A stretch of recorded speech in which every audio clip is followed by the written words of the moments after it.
2.5 లక్షలు సంవత్సరానికి 2.5 లక్షలు ఒక్క రూపాయి కూడా తక్కువ చేసేలేదు. ఎంత ఉంటారు? ఒక రూమ్ లో ఒక ర్యాక్ లేదు, లగేజ్ ఎక్కడ పెట్టుకుంటారు? Welcome to our channel. So friends, ఈ వీడియోలో వచ్చేసి మన స్టూడెంట్స్ కావచ్చు లేకపోతే పేరెంట్స్ కావచ్చు అందరికైతే ఒక ఉద్దేశించి అయితే కాదు, అంటే స్పెసిఫిక్గా ఆ పర్సన్ని బాధ పెట్టాలని చెప్పేసి అయితే అస్సలే కాదు. మెయిన్గా అయితే స్టూడెంట్స్ అయితే చూడాల్సి ఉంటుంది, పేరెంట్స్ కూడా చూసేయండి. So me friends and family వాళ్ళకి అయితే షేర్ చేసేయండి. వీడియోలో వెళ్ళిపోయే ముందు అయితే ఒక లైక్ కూడా చేసేయండి. ఛానల్ని సబ్స్క్రైబ్ చేయని వాళ్ళు అయితే సబ్స్క్రైబ్ చేసుకోండి.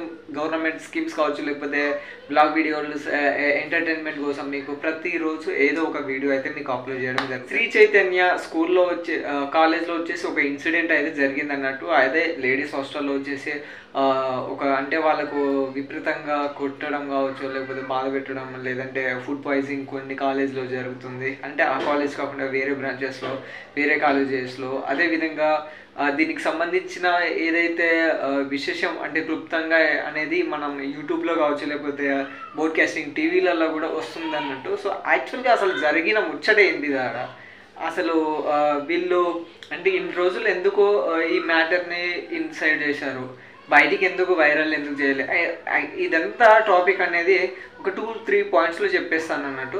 సో మనకు బేసిక్ వచ్చేసి ఎడ్యుకేషన్ అనేది ఇప్పుడు ఉన్న జనరేషన్లో ఒక పెద్ద బిజినెస్ అని అయిపోయిందని చెప్పచ్చు. మనకు ఏదైతే శ్రీ చైతన్య నారాయణ కాలేజీలలో కావచ్చు, నవే డేస్ మనకు ఎడ్యుకేషన్ అనేది ఆ చదివే ఆ బుక్లలో చదివే ఆ చదువు ఎక్కడ కూడా పనికిరాదండి. కొన్ని సబ్జెక్ట్సే మనకు జీవితంలో మనకు పనికి వస్తాయి, రిమైనింగ్ అన్నీ అన్నెసెసరీ చదువు అని చెప్పచ్చు. ఎందుకంటే సర్టిఫికెట్ కోసం అని చెప్పేసి చెప్పచ్చు. ఎందుకంటే అన్ఎంప్లాయ్మెంట్ వాళ్ళు ఏదైతే ఒక కంపెనీకి కావాల్సిన నాలెడ్జ్ ఏదైతే ఉంటుందో అది ఉంటే చాలు, ఆ స్కిల్స్ ఉంటే చాలు. అంతేగాని ఏదో వాళ్ళ కాలేజీ పేరు రావాలని చెప్పేసి, లేదా వాళ్ళ ఏదైతే సొసైటీ ఇన్స్టిట్యూట్ ఉంటుందో సో వాటిని వైరల్ చేయడానికి అని చెప్పేసి ఒక బిజినెస్ టైప్లో నడిపించడమే ఒక సంస్థ. కొన్ని సంస్థలు ఉన్నాయి, పేరు చెప్పకూడదు. సో ఆ కొన్ని సంస్థలు అసలు వాళ్ళు చెప్పే ట్రిక్స్ కొన్ని ఉంటాయి. ఓకే, అఫ్కోర్స్ వాటికి అఫోర్డబుల్ చేయొచ్చు, అంటే పే చేయొచ్చు. దానికి పక్కన పెట్టేస్తే దాన్నే బేస్ చేసేసుకొని వెజిటేబుల్స్ కావచ్చు లేకపోతే రైస్ మీల్స్ పెట్టే కావచ్చు లేకపోతే వైఫై సెట్టింగ్స్ కావచ్చు లేకపోతే ఎలక్ట్రిసిటీ, బిల్డింగ్స్ అన్ని రెంటల్ ఇట్లా అన్నిటికీ ఒక బిజినెస్ టైప్లో అడ్డగా మారింది అన్నట్టు. సో ఒక మిడిల్ క్లాస్ ఫ్యామిలీ, నేను ఒక వీడియోలో చూశాను అన్నట్టు. సో అతన్ని సూర్యాపేట అంట 2 lakhs పే చేస్తున్నారండి. 2 lakhs పే చేయాలంటే అంటే ఇన్స్టాలేషన్లో చేసినా కానీ 3 times చేయాలన్నా ఒక నార్మల్గా మిడిల్ క్లాస్ ఒక రైతే తీసుకుందాం. ఒక రైతు బిడ్డను మనం నార్మల్గా శ్రీ చైతన్య కావచ్చు, శ్రీ నారాయణ కావచ్చు లేకపోతే ఏదైనా టాప్ కార్పొరేట్ కాలేజెస్లో జాయిన్ చేయాలంటే 2 lakhs పే చేయాలంటే ఎంత దమ్ అవుతుందో ఒక పేరెంట్కి అయితే అర్థం చేసుకుంటారు. కాకపోతే అంత పే చేసిన తర్వాత కూడా వాళ్ళ హ్యాపీనెస్, వాళ్ళ కెరీర్ కోసం అంత పే చేస్తున్నామని అనుకుంటారు. కానీ అదంతా పే చేసేది మీరు వాళ్ళు ఎంత నరకం అనుభవిస్తారంటే చాలా అంటే చాలా. ఎందుకంటే వాళ్ళ కార్పొరేట్ పేర్లు బయటికి రావాలని చెప్పేసి బట్టి ఇవ్వడము, లేకపోతే వాళ్ళకు ఫుడ్ పాయిజన్ అంటే ఫుడ్ మంచి పెట్టకపోవడం కావచ్చు, లేకపోతే వాళ్ళకు ఉండే ఫెసిలిటీస్ ఏదైతే ఉంటుందో అవన్నీ ఆలోచించకుండా అవన్నీ ఇన్ కేస్ అడిగారు అనుకో అవన్నీ మీరు చదువులో చూపించచ్చు కదా, ఇవన్నీ బయటికి అన్నీ ఆస్కింగ్ చేస్తూ ఉంటారు. కానీ మీరు చదువులో డౌట్స్ ఏం అడగరు కదా అని చెప్పేసి వాళ్ళ పిల్లలను బ్లేమ్ చేస్తూ ఉంటారు అన్నట్టు. సో ఇలాంటి పక్కన ఇలాంటి బ్లేమ్ చేయడం వల్ల ఎక్కడైతే టార్గెట్ చేసి ఆ స్టూడెంట్స్ని ఎక్కడన్నా ఇంటర్నల్ కావచ్చు లేకపోతే ఏదైనా మార్క్స్లో ఫెయిల్ చేయడం జరుగుతుందని కొంతమంది స్టూడెంట్స్ లోపలనే ఎంత కష్టం ఉన్నా ఇక ఇగ్నోర్ చేసేస్తారు ఫ్యామిలీ కోసం అని చెప్పేసి. ఎందుకంటే అంత దూరం విలేజ్ నుంచి వచ్చి లేకపోతే ఎక్కడి నుంచో వచ్చి ఇంత పే చేస్తున్నారు. కొంతమంది చదవాలని అనుకుంటారు, కొంతమంది కావాలనే వాళ్ళ అబ్బాయి వాళ్ళు చదివారు కదా, మా ఫ్యామిలీ వాళ్ళు ఎవరో చదివారు అంత పెట్టేసి చదివారు అని చెప్పేసి పేరెంట్స్ కొంతమంది అలా ఆలోచిస్తారు. ఇదంతా సొల్లు పక్కన పెట్టేస్తే ఈ ఇన్సిడెంట్ వచ్చేసి కొంతమందికి బాటిల్స్తోని కొట్టడం కావచ్చు లేకపోతే బ్యాచ్ అని వాళ్ళ లేడీస్ అయితే ఎవరైతే ఉన్నారో అంటే చిన్న చిట్ చాట్లు ఉంటాయండి ఫ్రెండ్స్లో.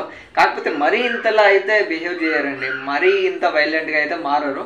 కాకపోతే ఇదంతా కారణం ఎందుకు, కాలేజ్లో ఫ్రీడమ్ నేర్చుకుంటూ స్కిల్స్ నేర్చుకుంటూ దాంతోపాటు సర్టిఫికేట్ కోర్స్ ఏదైతే ఉంటుందో ఆ కోర్సును మనం కంప్లీట్ చేసేసుకుంటే అయిపోతుంది. అంతేగాని చెప్తున్న ఫ్రెండ్స్, పేరెంట్స్ కావచ్చు, ఫ్రెండ్స్, స్టూడెంట్స్ అందరికీ చెప్తున్నా ఏంటిదంటే మీరు చదివే చదువు జీవితంలో ఎక్కడ కూడా పనికిరాదు. ఒక సాఫ్ట్వేర్ స్కిల్స్లో కూడా అందులో కూడా స్కిల్స్ వేరేలా ఉంటుంది, మనం చదివే చదువులు వేరే ఉంటుంది. ఎగ్జాంపుల్ చెప్తాను, ఇంటర్ కావచ్చు, డిగ్రీలు కావచ్చు, మనం చదివే చదువు జీవితంలో ఎక్కడ కూడా పనికిరాదని చెప్పేస్తాను నేను. ఎందుకంటే జస్ట్ మనకు ఒక డిసిప్లిన్ నేర్పిస్తుంది. అదేవిధంగా కొన్ని కంపెనీలలో, ఎంఎన్సీ కంపెనీలలో స్కోర్ చూస్తారు. రిమైనింగ్ అదర్స్ అన్నీ ఇప్పుడు నవే డేస్ జనరేషన్ ఎంత అంటే అన్నీ ఇంటెలిజెన్స్ వచ్చేస్తుంది, రాను రాను జాబ్స్ కూడా రావు.